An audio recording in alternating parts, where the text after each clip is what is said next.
Welcome to District 32, immersion, inspiration for ambitious business owners with big dreams. Hello, my name is Lorraine Garvey. I'm of District 32 and I'm very excited to be here today with Greg Smargiassi, the founder of Our CFO. How are you, Greg? Very well, thanks, Lorraine. How are you? I am really well, thank you. Love getting into some of these discussions and sharing wisdom, with business owners out there. So Our CFO, it's a flexible service. You've got a big team of world-class experts on demand. You've been in business for 30 years, or you've been a CPA for 30 years. What got you into that first, Greg? What took you into the financial world? It was actually not by design. I fell into accounting. It was I was going to be a rock star. That didn't work out. So the alternative was to get into the numbers game, and so that's what I did. And it's been a great journey. I've learned a lot over that period of time. Yeah, okay. Well, there's still time for rockstar, Yeah, it does enter my mind every now and then, but given that I don't play guitar very well and I can barely sing, I don't think that would be a good idea. There's many effects online available these days, Greg. So look, you're going to be doing a presentation for District 32, an upcoming presentation that's called Blowing the Lid, Strategy to Numbers and Back. And I just love some of the terminology you use. I thought if anybody's interested, look at your website, ourcfo.com.au, and you've got some really great terminology around how you tell stories about finance. So I'm really, really excited for that session. But more importantly, let's get into it. I want to pick your brains around your financial wisdom and acumen. So look, finances can be sexy or non-sexy depending on who we're talking to, right? Cash flow is a big issue. Financial projections are a big issue. We know that, but that's on a very surface level as business owners. In your experience, what are the biggest challenges that businesses face when it comes to managing their finances? Yeah, it's a great question, Lorraine. I get that question often. And I think you mentioned before that numbers can be sexy, or sometimes they can be not so sexy. And I think for a lot of people, they're not so sexy. So one of the greatest challenges that we have is getting people to engage and take more notice of what their numbers are telling them. And I think a lot of people are more interested in the other sort of sexy topics like marketing and sales and people and culture and growth and strategy and all those things. And what's often neglected is what I call the back end of the business, which is the administration, the numbers, and all the foundations that often support a business's ability to grow. So I think there's part of it is that for a lot of people, it's very unsexy when we start talking about numbers. If I was out on a Friday night, it's certainly not a topic that I would bring up at a dinner party. So it is a challenge. And I think the other part of it as well is that sometimes people get a little frightened of numbers, and it's not because they don't have the intelligence to understand it. But one of the things that I've learned in my journey is that we all have different learning styles. And as finance professionals, and even as non-finance professionals, we tend to adopt a style of communication that we know and that we warm to. And given that we are all different, when we use our own style of communication, a lot of the time it does not resonate or connect with the person that we're speaking to. So if you understand a little bit about emotional intelligence and emotional fitness and effective communication, one of the things that we need to do is to flex our style of communication to the person that we are communicating with to get effective communication. And so in the content that we've built and the communication system that we've built, we've been very, very conscious of the fact that people do have different communication styles, and that often people have a visual element of learning and making decisions. So we've created a communication system that is highly visual. So the session that we have for District 32, whilst it's all about the numbers, you actually won't see any numbers at all. It's completely and utterly visual. And yes, and a lot of people, I'm looking forward to Seeing the look on the attendees' faces when we introduce the topic of numbers, because it's not usually a raucous applause like you would get if you were a Bono from U2, for example. But once we get into the content, they will be highly engaged, and I'm absolutely certain that they will learn something about their business that they did not know before. We're banking on it. But yeah, I'd be glad to. But you're talking about there, communication styles. I come across it regularly. You get people who decide that they're numbers people or they're not numbers people, and therefore don't show me a spreadsheet, don't talk to me in financial terms. It's not my job. I'm not, So to go beneath the surface and actually look at how you can communicate with people is goal number one. So is that when we were talking there, when I asked you around the biggest challenges, is that's your challenge, trying to talk to business owners. But when it comes to business owners managing their own finances, what challenges do they come across?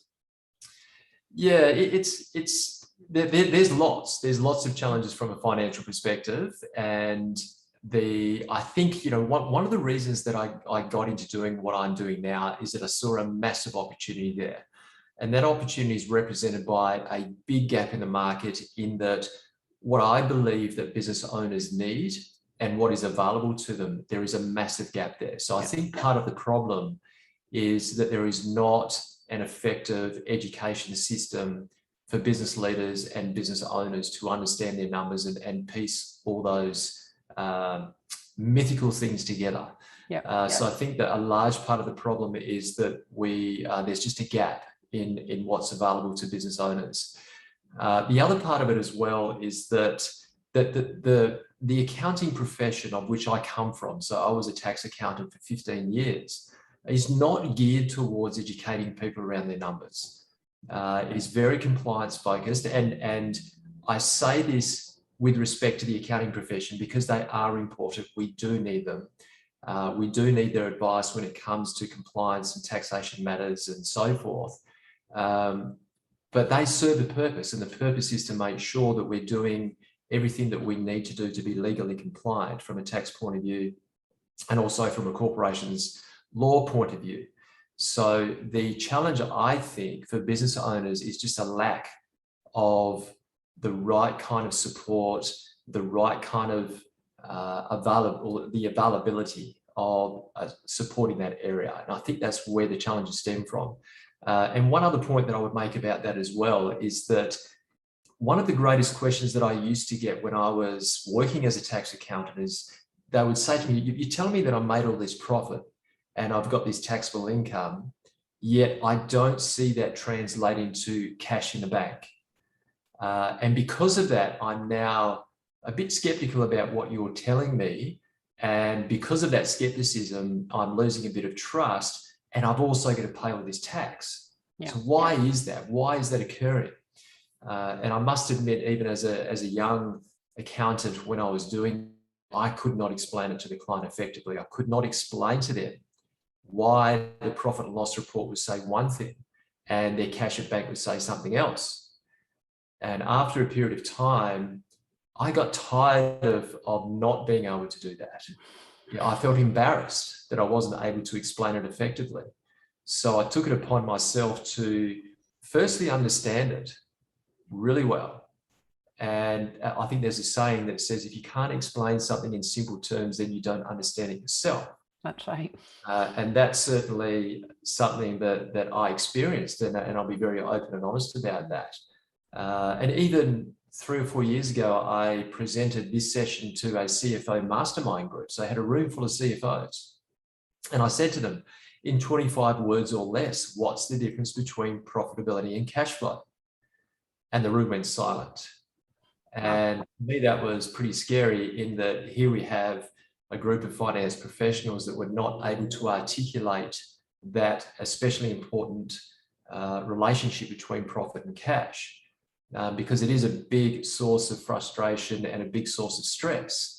And when we educate people, when they don't understand something, that's when people get stressed. When they lose control, that creates stress. So what we've done is we've built the communication system, as I mentioned, to educate people so that they understand it. And we can once we understand it, then we can measure it. And if we can measure it, we go back to the golden rule around numbers. What you measure, you can manage. Yep. And we've upgraded the golden rule to the platinum rule. And the platinum rule is what you measure, you can strategize. Okay. So without strategy, we're sitting around in the dark, poking around, hoping for a better result. And most of the time that doesn't work. So I believe that the problem is around education and the availability of that kind of support. Okay. So a couple of things there. Thank you very much for that. I mean, that just to summarize, what you're saying there is that the issue is not inability or lack of intelligence or lack of drive. It is all around not having access to the right information at the right time and comprehensive information that people can understand at a level that they speak on and communicate on.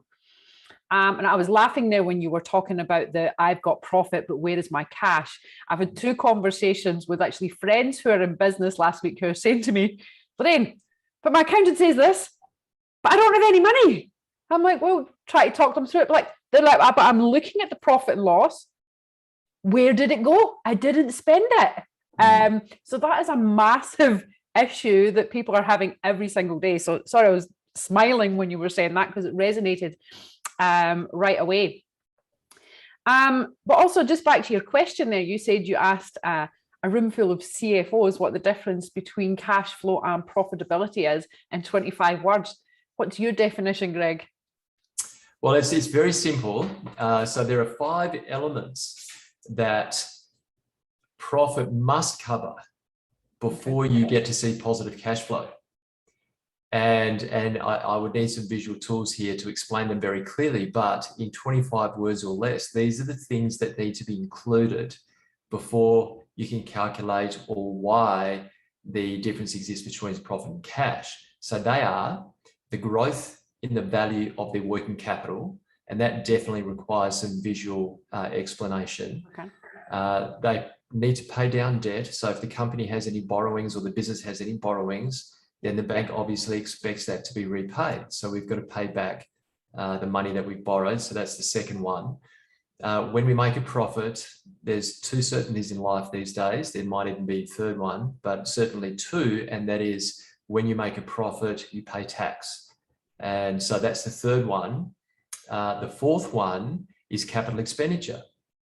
So sometimes businesses will buy capital items like a desk, a chair, and a computer, and it just doesn't make any sense to go to a bank to fund that with debt. So we pay for that out of profitability. And if we do that half a dozen times in a year or more, that starts to become a significant or a material amount. And then, of course, the last one, and I say this as the last one because it's often the last one, and that is dividends or drawings coming out of the business. As business owners, I think we were talking a little earlier, we make a lot of sacrifices, and often the financial part of, or our personal finances are put second to the business so that we can take care of the goose that lays the golden egg. So they are the 5 items. Thank you very much. You managed to say that extremely well for being put on the spot there. That was way more than 25 words, but if I said that. But we have to explain it in a way, so thank you for that. Well, look, Greg, so looking at financial management at the minute, obviously your recommendation is that education process, that understanding process from the beginning. It should probably be a stamp when you apply for your ABN. You need to go through some financial literacy training. But with regards to best practices in financial management, what does that look like now? What does that look like now, and where we're at? What is best practice? The analogy that I often use is that when we drive a car, for example, we have a windscreen and a rear view mirror, and they are proportioned that way for a reason. So we look more in a forward direction when we're driving our vehicles than we do in a rear view direction. The rear view is important. We occasionally need to see what's behind us and what is beside us when we're driving a vehicle, but we mostly look in a forward direction. Experience tells me that if people are paying attention to their financial data and their numbers, experience tells me that they're looking in a rear view direction. So most data that is available to small and medium-sized businesses, and even big businesses for that matter, is rear view focused. So the big challenge right now is that businesses are using a rear view focus to move in a forward direction. And ultimately that doesn't work.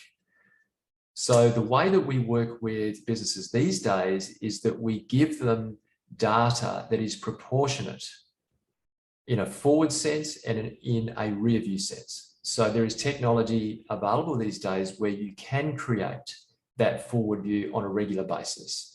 So when we get to what we call an executive meeting or a board meeting, we are talking about not only historical data, but we are also talking about what their forward view looks like, both in all senses in terms of profitability, cash flow, and financial position.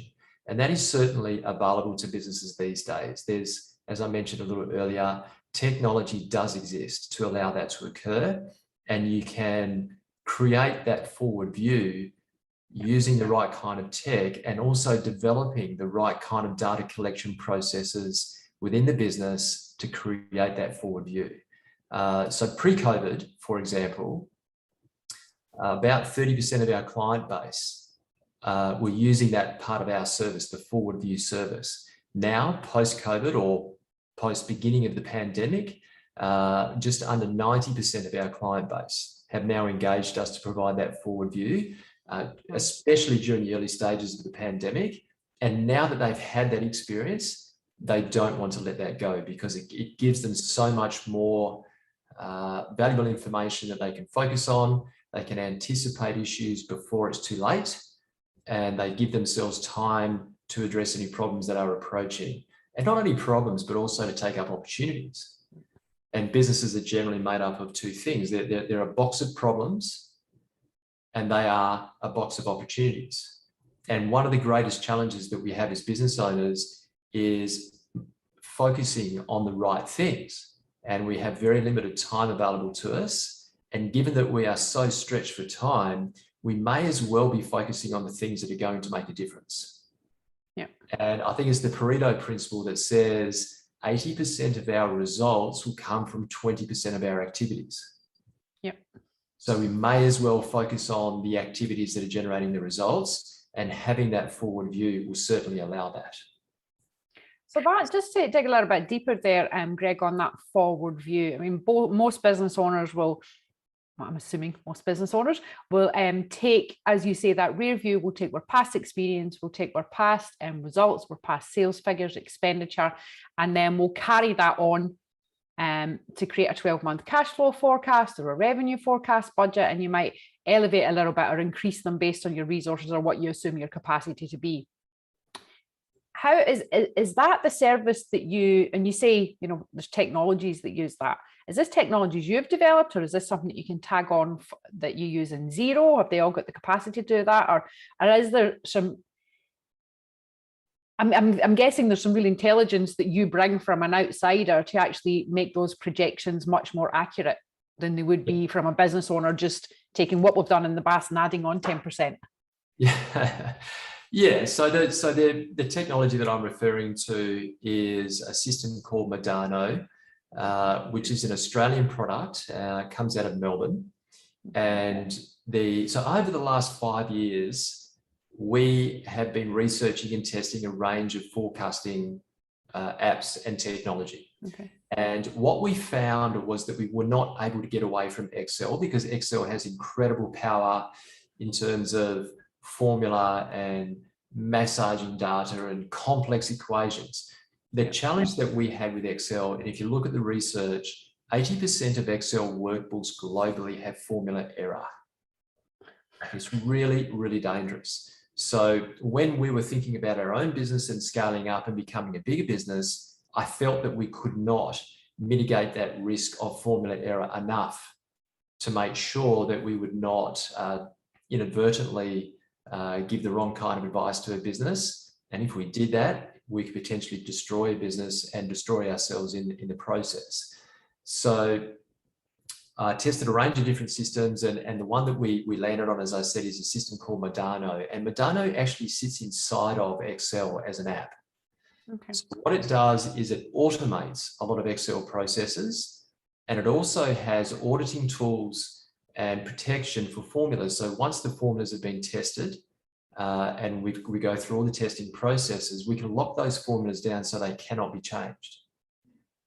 And when we hand over a three-way forecast, for example, the unlicensed user cannot change any formulas. They cannot change the structure of the Excel workbook. It is fixed.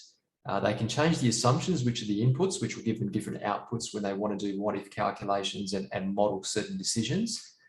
But it provides that protection around formula, and it also, as I mentioned, automates a lot of Excel processes. So we can create a three-way forecast very, very efficiently. We can turn it around very quickly. And any businesses can do this with the right kind of support and help. So I guess that's where I was trying to get to. So the technology there is just something that enables you to support business owners better. The real magic there comes from working with someone like yourself who understands what a three-way forecast is, or financial modeling and projections, and what does that look like. And I think that's what you've mentioned before. That's where the gap in the business savvy or financial understanding is. And going through a business and meeting with the accountant once a year then becomes very risky. Yeah, it is. And just meeting, looking at the numbers once a year is a recipe for disaster. Yeah. And as I'm sure you would appreciate, Lorraine, business is very fluid. It changes very quickly. What happened last month is almost irrelevant for the next month. And if something is going to go bad, then we need to be on top of that in almost real time. And it's very doable. The tech is there these days. So I'll use the Excel analogy. Most of us only scratch the surface in terms of the power of Excel and its capability. So most of us, when we're using Excel, we only use about 5% of its capability. And in a technology sense, whether it's Xero, MYOB, any other accounting system or ERP, most of us are only using the very baseline functionality of those systems. And I often hear complaints, it's like, I'm not getting this and I'm not getting that. And it's, well, what are your processes like? Process supports technology and technology supports process. So if we want to get the better use out of technology, we need to drive the development of processes within a business. That's how we get the best out of technology. We do. And for those of us who've been here for a while and we're introduced to Excel when it was first developed many, many years ago, we haven't looked in to see what the capabilities are. We're still using the same stuff we learned 20 years ago. There's a bit of admission there. But look, you've been talking before about, near enough is just not good enough anymore. And as business leaders, we have to develop this capability and the competencies in financial sense. Is that your recommendation, that everyone goes and seeks out a CFO and has a conversation to start with? Where do people start on that journey? Do they go and get some training? Do they have a conversation? Where do you recommend? Where do people start? Yeah, that you have all the good questions today, Lorraine. That is a great question, and that goes back to my comments a bit earlier, in that we saw a very, very big gap in the market. So there is, I believe, a huge need for that kind of support, but there is very, very little supply. And I would like to speed up our reach and our growth, because I want to close that gap. That's why I get out of bed every single day. And again, it's not like I go to a dinner party on a Friday night and talk about balance sheets. It's going to bore the pants off everyone. But I believe that we need to get on top of this. Businesses do need to understand their finances. They need to understand it at least at a strategic level. And if they've got the right kind of support, the detailed stuff can be handled by the people that are providing the support, and they raise issues when they come up, so that the leadership team and the CEO and the managing director of a business is aware of what those issues are. And right now, I would say that most businesses have issues that they are not even aware of until they get, it's the 11th hour and they wake up one day and an issue presents itself and they've got 5 minutes to deal with it. And it's not a great way to run a business, and it causes a lot of unnecessary stress. So that's the challenge. which doesn't give the probably the best answer that you're looking for. But what I would say is to get educated. Seek education as much as you possibly can. So can that start with a bit of a, because our listeners are a wide range of business owners, we've got people from start-up to getting established to the multi-million revenue. But for someone who might be, thinking, well, that's out of my depth, I've got issues there around affordability. Do they start there? Is there a review? Is that something that, the people could come to you or another CFO and say, here are my books. Can I have a review? You can tell me the gaps, what I might not be thinking, because we can't see from inside the tin. Would that be somewhere that people would start and then identify what's maybe wrong with the business, but also the gaps in the leaders' knowledge? Yeah, absolutely. Yeah, I think that's a great place to start. And most of our clients have got some scale. So most of our clients are turning over between $2 million and $50 million per year. And we've been able to develop a value proposition that fits really nicely for those businesses. Right. For those smaller businesses, we still haven't worked out how we can deliver that kind of support that is affordable to those businesses. So as we scale up, we hope that we'll be able to do that into the future, because we want to get this out to everybody. Yeah, okay. But what I would say is the kind of work that you're doing, for example, Lorraine, so you're providing your members with education, you're seeking out those that can offer valuable advice and insights on business. Yeah. And I've been a part of many mastermind groups and other groups that are similar over my time in business, and I've had a lot of value from those groups. So I seek out information. I'm an active learner, and certainly subscribe to the theory that the business is only ever as good as its leadership. So if we're looking to develop a business, then the first place we need to look is at the leadership and developing the leadership. And as I said, with an organisation like District 32, that's a perfect place to go to develop as a business leader. Thank you very much for that, Greg. Love that comment.